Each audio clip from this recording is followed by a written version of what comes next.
Okay, let's start out with a word of prayer. Lord, thank you for this time where we can come together and meditate upon our own experience and where it might point us. I pray that as we look at these cosmic pointers that are put within us or around us in life, you might give us clarity to be able to understand what's here and ability to be able to articulate it to others and point others to that which really satisfies in the end. In Christ's name, amen. We're going to deal in this session with the argument from desire, which is a very provocative one of these 25 arguments. Peter Kreeft, who gives these 25 arguments, I mentioned in an earlier lecture, thinks that this is the most effective argument when he presents arguments regularly in his college classroom. He finds that this argument connects most with postmodern university students because it has a logical side, a more formal side that you can put forward in a syllogistic form, but it also is a meditation. You can ponder various aspects of your life and look at it in that degree. Let's start first with the main contrast, and then we'll move to the formal side, and then we'll meditate on this argument. There was an atheist philosopher, Franz Kafka, who some people have regarded as the representative atheist of the 20th century. I don't know if you've ever read any of Kafka's works, but often his work, The Metamorphosis, is required in many high school or college classrooms. But there's even an adjective that people use, Kafkaesque, which means bizarre, because many of his stories are bizarre. In the Metamorphosis, Gregor Samsa wakes up in the morning one morning and he's a giant beetle or a cockroach, and he can't talk, and he spends the whole of the story trying to communicate with other people, and of course they're just horrified with his appearance at this point, and he can't communicate, and he spends the whole time frustrated at trying to do what he wants to do. And you can imagine at the end the kind of loneliness, the kind of despair, kind of inability to say what he wants to say or have people hear what he wants them to hear. Really, all of his stories are similar to that. In fact, he wrote about his themes. He really reduced it to one sentence. He said, there is a goal, but there is no way. There is a goal, but there is no way. There are certain very deep human aspirations that people have, like in the Metamorphosis, communication, to be heard, to be understood, to be loved. There are certain very deep human aspirations, but there's no way to get there. There's frustration along the way. Like, for instance, he wrote a book called The Trial. And in The Trial, Joseph K. Period, perhaps standing for Kafka, was arrested on his 30th birthday. And yet he's not told by the police what his crime was or how he can be acquitted from it. Or he's indicted for the crime, and he tries the rest of the book to find out what exactly was the crime. And he goes to many different sources, to lawyers, to the judge, to many other people, and he never does find out what the crime is. And after a while, he goes in himself to try to think, well, what are the various things I could have done, perhaps, that could have led me to be arrested? Well, what are these various things? And after a while, he feels very guilty. There are many things. You ever tried to do that? You know that somebody's angry at you, but you don't know why. So you sift through all the different conversations and encounters you've had, what you've done and what you've not done. And he did that, and he was feeling very guilty for a while, but he didn't know exactly why he was guilty of this crime. And he never did find out what exactly he was indicted for. And then he decides, well, at least if I can't find the crime, maybe I can be acquitted for it. And so he tries various sources to do that. He goes to everybody he can think of to try to get acquitted for what he's been arrested for, indicted for. And he tries at the last resort the church, and it doesn't satisfy him. And in the end, he's frustrated. He doesn't know why he's guilty or how to get rid of the guilt. And it's a story, not just about, of course, this bizarre story, but about our predicament. Kafka wrote in another place, he said, I think I understand original sin better than anybody. In other words, he understood profoundly his own guilt. But he didn't know, as an atheist, any clear standards or criteria by which he really was guilty. And he didn't know how to get rid of it. And he didn't find any other explanations for how to get rid of it to be satisfactory. I don't think the church of his day really provided solid answers or things that could really address what he was dealing with. In any case, that's the case in the trial. There's another work called The Castle, where a surveyor wants to get into a castle where he's going to find meaningful work and community. Again, a couple other very deep human aspirations, to have work that will really satisfy us, and to have a community of people around us that will really love us and we can be part of. We can have a significant role within this community. And from beginning to end, he tries to get into this castle, but he never can. Often the bureaucracy gets in the way, or one obstacle after another. He can never find a way to get there. So again, there's a goal, very deep human aspirations, such as to communicate or to be loved, to be heard. This idea of knowing why we're guilty, how to be acquitted from it, meaningful work, community, and other aspirations, but there's no way to get there. There's frustration from beginning to end in all of Kafka's works. Where he wanted his novels to be burned by his friend Max Brod when he died. But he wanted a couple stories, one in particular, to be preserved. It's called The Hunger Artist. And that's where a man in typical Kafka-esque fashion makes his living by professional fasting. He goes on one 40-day fast after another. And the way he does it, he has a manager, and he goes into a town, and it brings a cage there, and he goes into the cage dressed in tights, and they keep the number of days up on the cage, the number of days that he's fasting. And as the fast goes on, towards the end, they have people even sit up all night with him to make sure he's not sneaking any food on the side. And finally, on the 40th day, they have a brass band and some beautiful women come on both sides, and he holds onto their arm and comes staggering out of the cage, and people give money. And now that's how he makes his living. But after a while, the noble art of fasting is underappreciated. And so he can no longer get enough money to keep a manager. And in order to continue his chosen profession, he sells himself as a sideshow to a circus. And he's put in a very bad place between the big tent where the show's going on and the cages where the lions, tigers, and elephants are kept. And so when people leave the big show, they hardly catch a glimpse at the hunger artist just sitting in this cage doing nothing more spectacular than not eating or fasting. So people hardly notice that he's there. And at least his manager from before used to keep track of the number of days, but the circus manager doesn't have to feed him, so he even loses track of the number of days, and it goes beyond the 40-day fast. And it turns out the hunger artist is almost dead, and they come on him in his cage. He's lying in the straw. And he says, I have to tell you my secret. My secret is, it's not that I like to fast. If I could have found any food that I liked, I would have stuffed myself like any of you. But I couldn't find any food that I liked. And he dies at the end of the story. And of course, it's a parable, as are the other Kafka stories.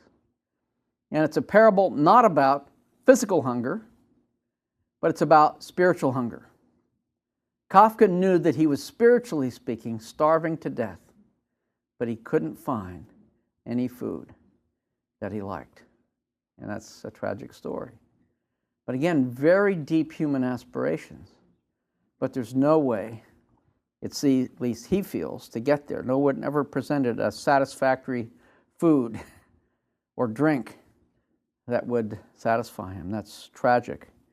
and unfortunate. And in many ways, this argument from desire looks at some of these very deep human aspirations and says, well, there is a solution. There is that which satisfies these deep human aspirations. We sometimes can have partial satisfaction of these aspirations in this life, but there is in the life beyond a full satisfaction for these aspirations and desires. Well, let me give you the formal side of the argument first, then we'll come back and look at this in a little bit more depth and circle around some of these ideas. The formal side of this argument from desire goes this way, although I would rarely present it in this fashion. I just want to let you see that there is a logical side to it.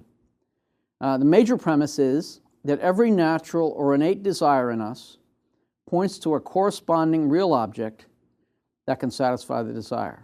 Again, every natural or innate desire in us points to a corresponding real object that can satisfy the desire.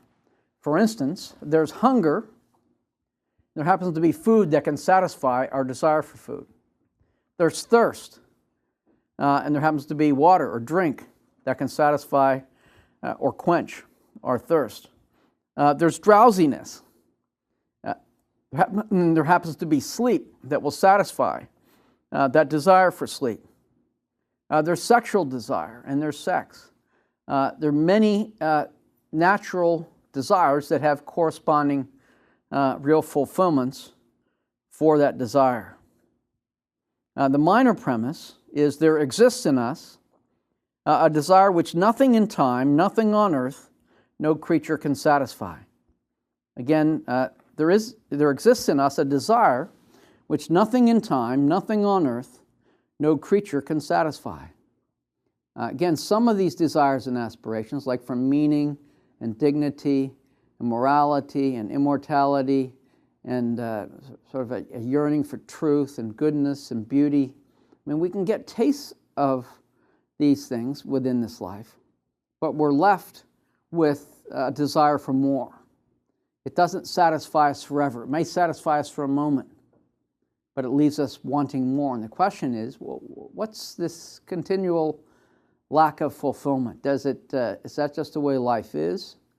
Or is there something that it points beyond, or that it points to? Is it a cosmic pointer to something which lies beyond? Again, major premise, every natural or innate desire in us points to a corresponding real object that can satisfy the desire. Minor premise, there exists in us a desire which nothing in time, nothing on earth, no creature can satisfy. Conclusion, there exists something outside of time, earth, and creatures which can satisfy this desire. That these desires act as cosmic pointers to that which lies beyond. Just to indicate the status of the argument, this is not only an argument for the existence of God, but also for heaven and for the nature of God and for the nature of heaven. And I'll try to illustrate it in a little bit in further ways. But part of what makes this argument effective is that it's poignant. It causes us to reflect. And you can start anywhere. You could start with a novel. You could start with any movie, any good movie, any movie that's really popular under the sun, that appeals to things that are very deep within our human experience. You can start with almost anything, popular TV series, anything in life that people really crave or people desire. And you can start at any point and go beyond it. It's more than an argument. It's a meditation, an illumination, an experience. That's what makes it so helpful. Well, let me illustrate it a little bit further, but let me define for a second a key term that's used by C.S. Lewis in this issue. The term is Sehnsucht. Means something like this. Lewis chose the term because it conveys an idea that we don't really have in English. It has the idea of desire, but the idea here is that you have a desire which leaves you with this longing for more. It's a desire and yearning, but it involves a displacement from what you want and an aspiration towards the infinite. It involves a sense of separation from what is desired and a longing which always points beyond. Or, as I've tried to allude to it earlier, the idea is that many of our desires are cosmic pointers, and they give us a taste of things, but they leave us for a longing for a real and full satisfaction of these desires by God. We often have these hints of joys, hints of longing, leaving us with a longing for more. And it's sort of this dual feeling, a desire which leaves you with a longing. That's this idea of Sehnsucht. It's a tension. There's a tension that's involved in it. Let me give you some illustrations of this. First of all, from some poets, and then from Lewis. Wordsworth has a poem, Immortality. He talks it sometimes about intimations of immortality. Here's a little section from it. It goes like this. There was a time when meadow, grove, and stream, the earth and every common sight, to me did seem apparelled in celestial light, the glory and the freshness of a dream. It is not now as it has been of yore. There has passed away a glory from the earth. So he had experienced life with a kind of glory, a kind of, he doesn't use the word here, but holiness or sacredness or some special quality that was around it, but he's lost it. He's tasted it before, he's lost it. It leaves him longing to have it again. There's a frustration from what he has known and yet what he has. And he wants more. The sense of the divine and yet a sense of separation. Nostalgia for a previous time in his life. He wants to experience it again. And he struggles with it. Or another illustration might be from Matthew Arnold, a poem called The Buried Life. And he says this, but often in the world's most crowded streets, but often in the din of strife, there arises an unspeakable desire after the knowledge of our buried life, a thirst to spend our fire and restless force in tracking out our true original course. I know when I first read that section, I did have something of that feeling that was there. But often in the din of strife, there arises an unspeakable desire. There's something that comes up from the depths of our being, this unspeakable desire after the knowledge of our buried life. A thirst to spend our fire and restless force in tracking out our true original course. It's like we've lost our way, and we want to find our way back. Find this meaning of life. Find that our true original course and be on it, the course to satisfaction. And many times in our lives, we have something like that. We know where we ought to be, but we don't quite feel that we're there. Maybe we've had a taste of it, but we don't have it now. We want it. We want something more than what we have. Lewis talks about this Sehnsucht in his own life, in Surprised by Joy. In fact, it's really the whole idea. Surprised by Joy is counter to people's misunderstanding. It's not about his wife, who is later named Joy. It's about these stabs of joy at various times that he's had in his life and trying to figure out the significance of these feelings that he had had at various points, sometimes as a young child and up through adolescence and later on. And later he came to find the significance of it, but it's really around this whole idea of Sehnsucht that I have mentioned here. Like, for instance, one time when he was very young, his brother brought him a biscuit tin with a toy garden on it, with the leaves and twigs and flowers all arranged in a way to make up an imaginary garden. About 3 years ago, I taught over in Oxford, and I mentioned this, and we had a woman that was commuting to Oxford from Ireland every week for the class on C.S. Lewis, and she brought me pictures of biscuit tins with imaginary gardens on them.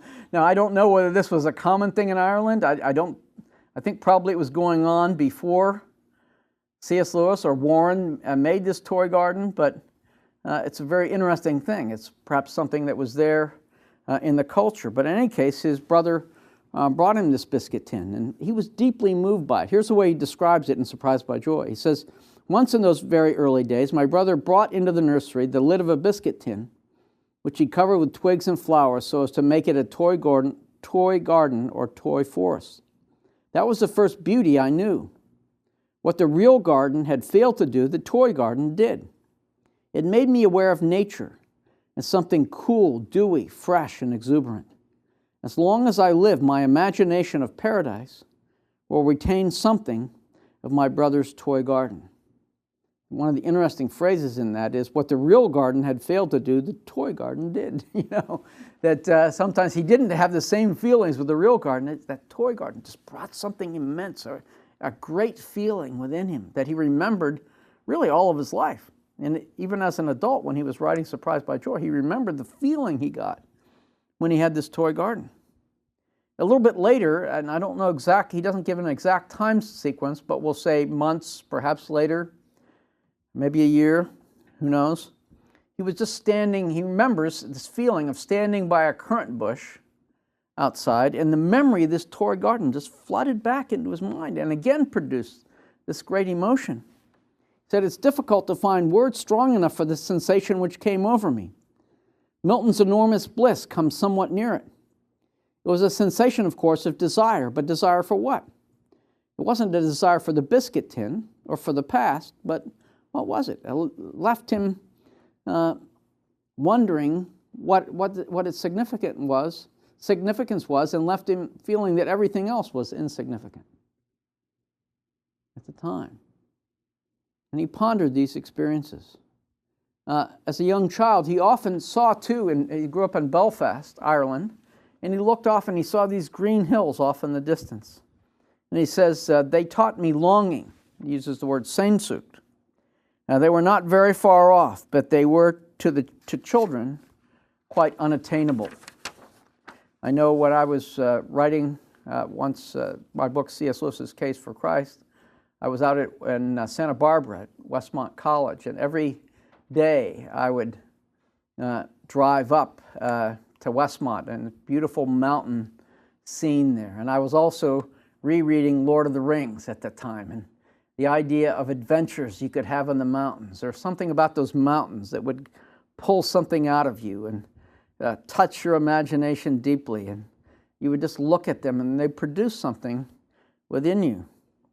And that was something like what Lewis felt. Perhaps it's adventures he could imagine having as a young boy in these green hills. But it's to the child quite unattainable, he says. Later on, he was reading from some of his ancient literature, a saga of King Olaf, a little phrase that said, "I heard a voice that cried, 'Balder the Beautiful is dead, is dead.'" He said, "And instantly I was uplifted into the huge regions of the northern sky, and I desired with almost sickening intensity something never to be described, except that it is cold, spacious, severe, pale, and remote." Even later, as a young man, he saw an illustration for Siegfried in Twilight of the Gods on a magazine. And it was as if the sky turned around in his own imagination. And he said he had this very deep feeling arise within him. And the feeling was pure northernness engulfed me. A vision of huge clear spaces hanging above the Atlantic. And with that plunge into my own past, there at once, almost like heartbreak, the memory of joy itself. And at once I knew with fatal knowledge that to have it again was the supreme and only important object of desire. And as a result, he set out to be a poet. Now, these experiences were something that haunted him for a while. Was this just full of sound and fury, signifying nothing, meaningless? Or did it have some meaning? I mean, why did he experience it? Was it a mere quirk of his physiology? Was he reading too much into it? Was he exaggerating too much of this experience? Or did it have a real significance? That was the thing that it left him pondering. Later on, he did resolve it and did feel that these feelings did point to something beyond. And he does a lot in terms of his writings with this kind of idea. Like, for instance, I'll just give you one illustration of a time in his work Andra, which is the second one of the space trilogy, where he reflects on this idea of desire and a satisfaction of desire. And he imagines what life would be like without the fall, or if we had not experienced sin, if we could really experience the full pleasure of that which is there within us. And in the beginning of Andra, Ransom goes to Venus, and he experiences a planet that has not yet experienced the fall. So he experiences pleasures as they might have been originally intended, say on Earth. When he arrived in this forest, Ransom said the smells in the forest were beyond all that he had ever conceived. To say that they made him feel hungry and thirsty would be misleading. Almost they created a new kind of hunger and thirst, a longing that seemed to flow over from body into the soul, which was a heaven to feel.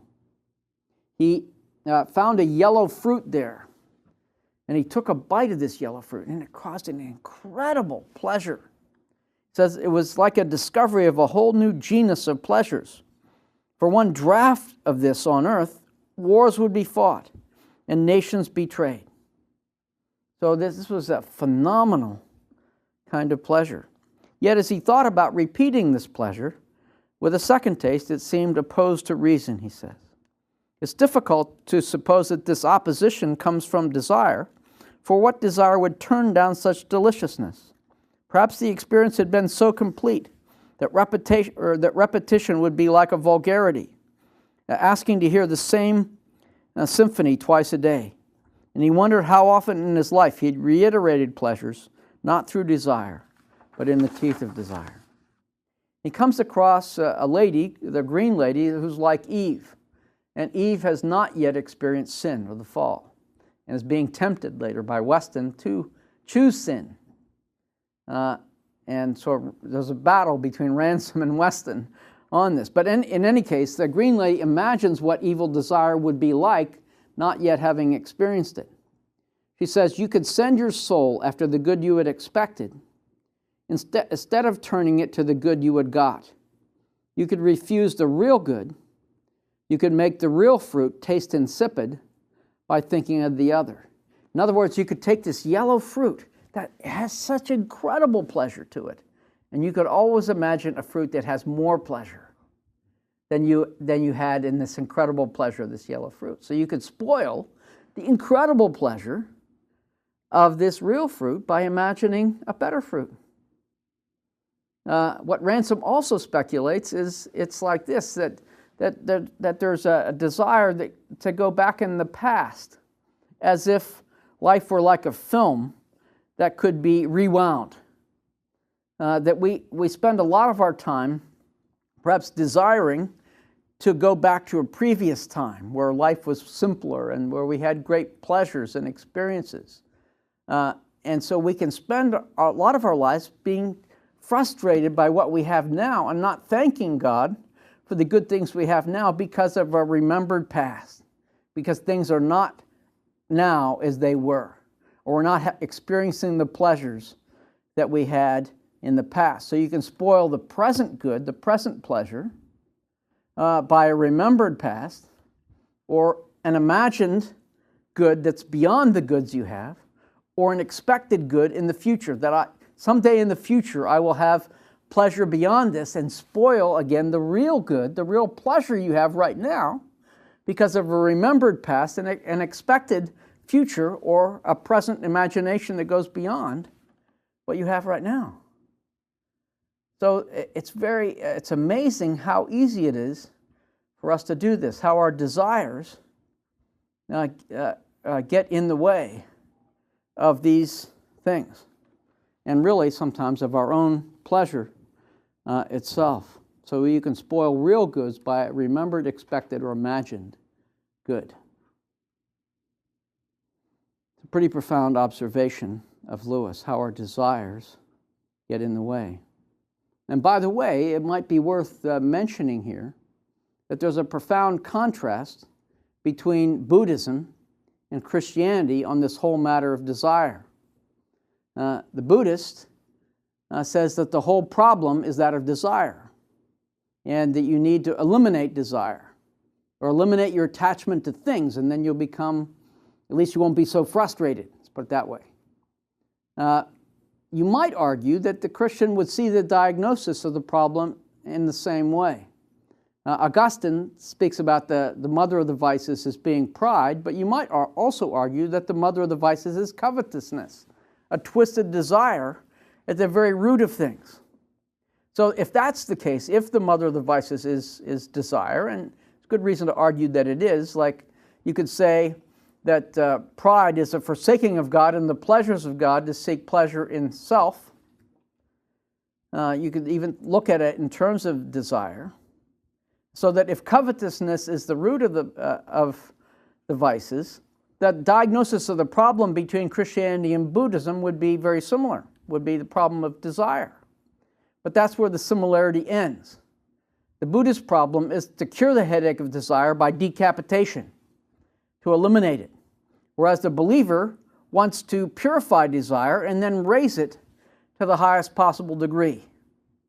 So that blessed are those who hunger and thirst for righteousness, for they will be satisfied. Or take it back to Psalm 42, as a deer pants for the water brooks, so my soul pants for you, O God. So far from passion or desire being a bad thing is to be purified and directed in the right direction and raised to the highest possible degree.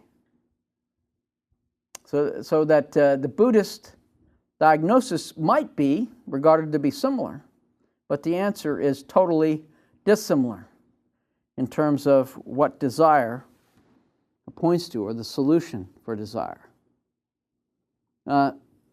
Desire, I would suggest, is a good thing. And here's another thing that another illustration that Lewis uses from the Silver Chair, one of the Narnia Chronicles. Jill, at the very beginning of the novel, is transported to Aslan's land, and she's stranded in a strange forest because of her pride and foolishness. She becomes extremely thirsty and finds a stream, but right next to the stream is a lion. Now, she's never met this lion before, so she's rather afraid. And the lion says, and yes, it's a talking lion, and you can guess who it is, but the lion says to come and drink. The voice, it says, was not like a man's, but deeper, wilder, and stronger. I love that. The lion's voice was deeper and wilder and stronger, a sort of heavy, golden voice. Jill says, would you mind going away while I do? Said Jill. The lion answered this only by a look and a very low growl. As Jill gazed at its mountainous bulk, she realized she might as well have asked the whole mountain to move aside for her convenience. The delicious rippling noise of the stream was driving her nearly frantic. Will you promise not to do anything to me if I do come? Said Jill. I make no promise, said the lion. Jill was so thirsty now that without noticing it, she'd come a step nearer. You eat girls, she said. I've swallowed up girls and boys, women and men, kings and emperors, cities and realms, said the lion.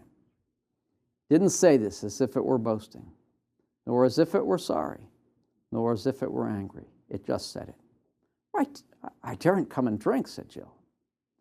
Then you will die of thirst, said the lion. Oh dear, said Jill. Come another step nearer. I suppose I must go and look for another stream then. There is no other stream, said the lion. A great sort of parable about thirst, particularly in this case, and desire of finding a satisfaction for thirst. So Lewis is great as far as dealing with this imagery. Longing is one of the things that's there. In a novel, Till We Have Faces, one of the heroes said, I am a craver, this craving or longing at the very root. She says, you remember how we used to look and long.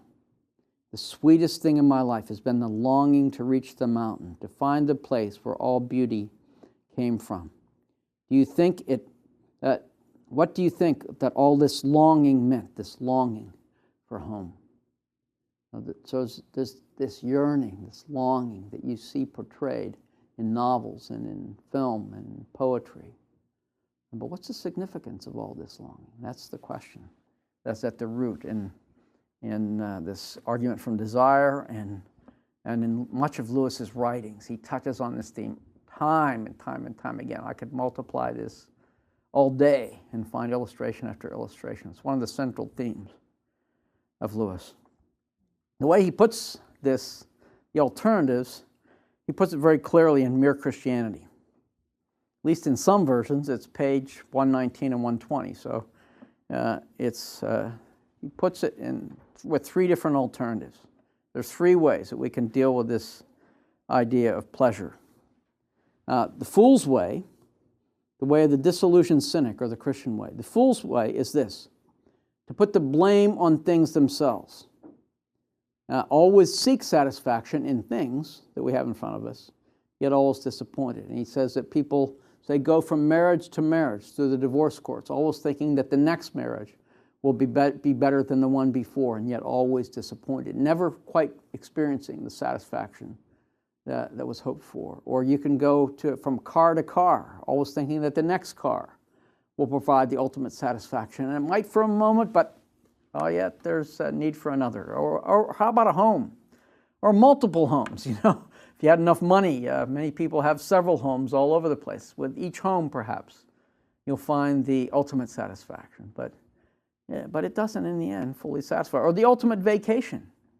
And you can find real pleasures there in taking a vacation, but it never quite provides, perhaps, what you anticipate it will provide. And there's always this desire for more. I've seen people at vacation spots trying to pretend as if they were having the greatest time of their lives, but there's something hollow in the way that they're doing it. It's like they're trying to believe that this is the ultimate experience, but it's not quite satisfying everything that they'd hoped for in the experience itself. So that's the fool's way, to put too much stock in the things themselves, not enjoying it for the kind of pleasure you can have, but expecting more of it than you could have, and always being disappointed by that new thing, and always wanting more from it. The second way, he said, and Lewis said, this is the way I would choose if I were not a believer. It's the way of the disillusioned cynic. And he says, to repress that part of you which would cry the moon. Don't expect too much pleasure, and then you won't be disappointed. That's another way to be a cynic about life. Not want too much, and then you're not going to be too let down when you don't get it. And the third way, he says, is the Christian way. The Christian says that creatures are not born with desires unless satisfaction for those desires exists. A boy feels hunger. Well, there's such a thing as food. A duckling wants to swim. Well, there's such a thing as water. Men feel sexual desire. Well, there's such a thing as sex. If I find in myself a desire which no experience in this world can satisfy, the most probable explanation is that I was made for another world. As I mentioned earlier, just as hunger points to food and drowsiness to sleep, a response to melody leads to music. There's certain unquenchable longings, just as every natural desire points to a corresponding real fulfillment of these desires. So the question is, are certain things that I mentioned earlier, like a desire for meaning, desire for dignity, desire for immortality, the quest for beauty, for satisfaction for desires, and so on, if these are also natural desires, then there's a corresponding real fulfillment for these desires. If nature makes nothing in vain, then the conclusion follows. So it's a meditation on the nature of our experience. These desires, these yearnings that I've just mentioned, these spiritual yearnings seem to be universal. Say a capacity for awe, a desire to be in awe over things. These seem to be part of humanity, part of human beings. Are they just full of sound and fury signifying nothing, or do they signify something or point beyond to something more? Certain unquenchable longings can find their goal, perhaps in part in time, where we get a taste of it, but ultimately the goal in eternity. And it gives us a different reflection on the nature of pleasure and happiness, that God is not a killjoy.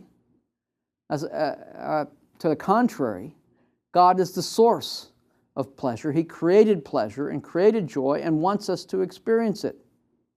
In fact, there's an interesting passage in Lewis's works in Screwtape Letters, where Screwtape, the demon, you kind of have to reverse it here, argues that all the real pleasures come from the enemy. And of course, from the devil's perspective, the enemy is God. But here's a section from Screwtape Letters where Screwtape is speaking. He says, he's a hedonist at heart. That is, God is a hedonist at heart. He makes no secret of it. At his right hand are pleasures forevermore. He's vulgar, Wormwood. He has a bourgeois mind. There are things for humans to do all day long: sleeping, walking, eating, drinking, making love, playing, praying, working. Everything has to be twisted before it's of any use to us. So that God has a corner on pleasure. All we can do is twist it, misdirect it. We don't create new pleasures. God has created pleasure abounding for people to enjoy, and He delights in our experiencing it. He's made His creation. Now, God is life-affirming, joy-affirming. That we're meant to experience life. We're meant to experience joy. The kingdom of Christ is not opposed to life, but to sin.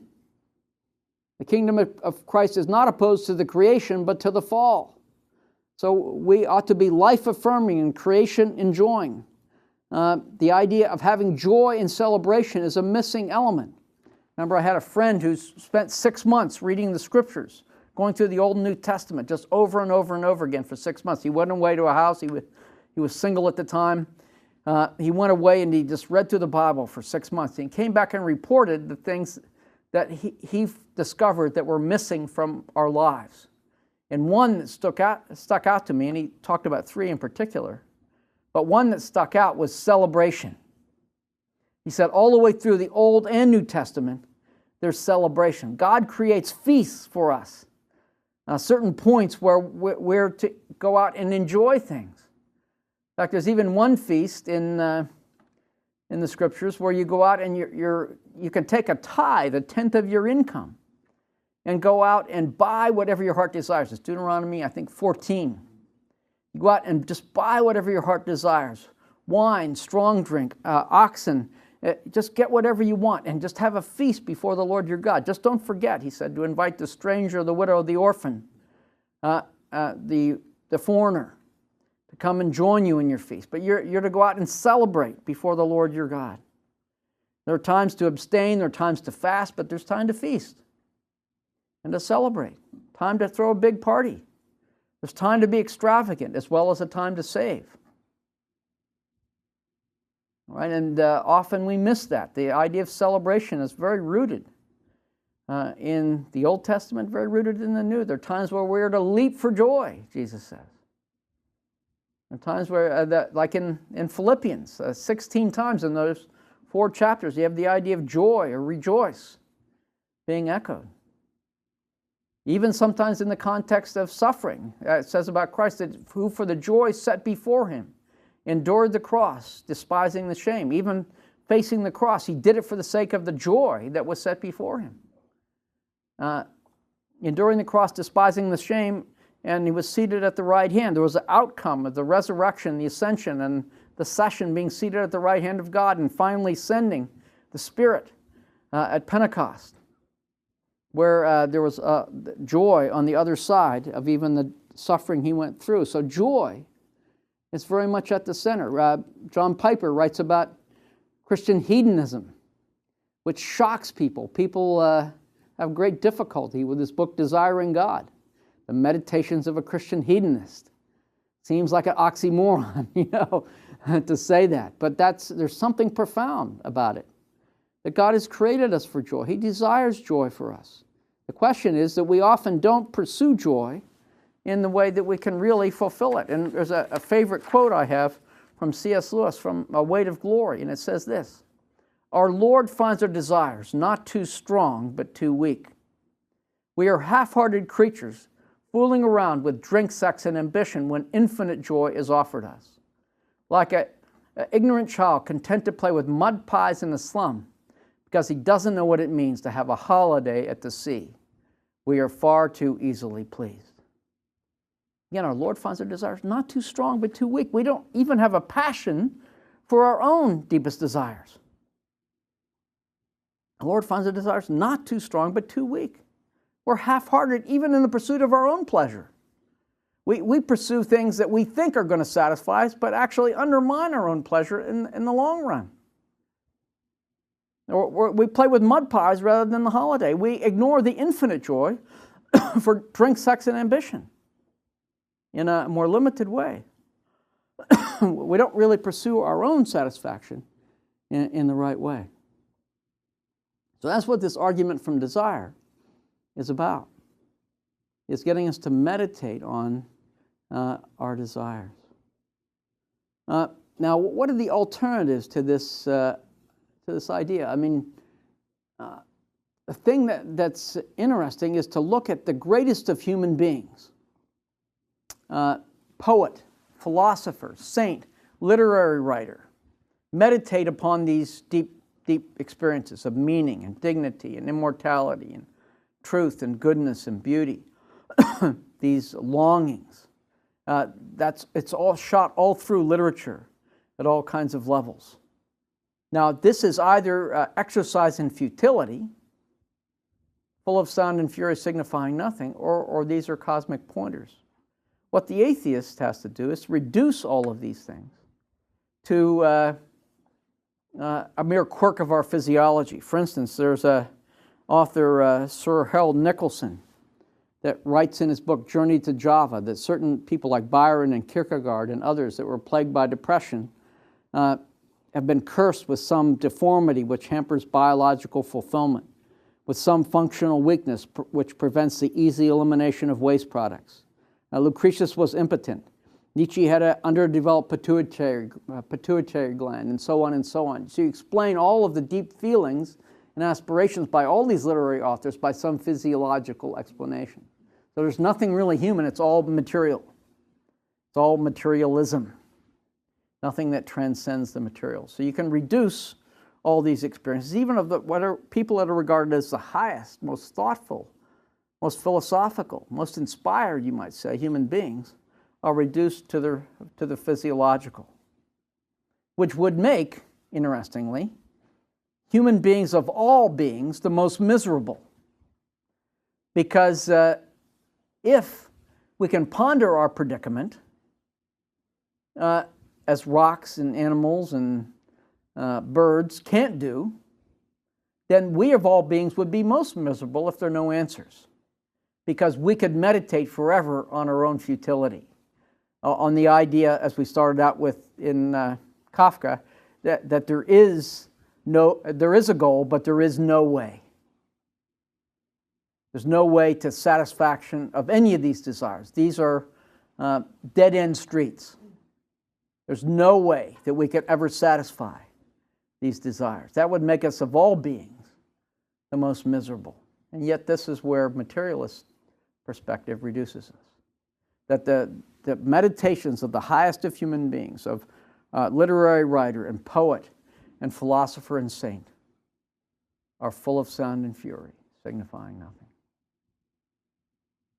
We only have a universe, as Russell says, of unyielding despair. That all these things signify nothing. Whereas Lewis says, and this argument from desire says, there is a goal, and there are many goals, and there are ways to get there. Kafka says, there is a goal, there is no way. Lewis says, there is a goal, but there is a way.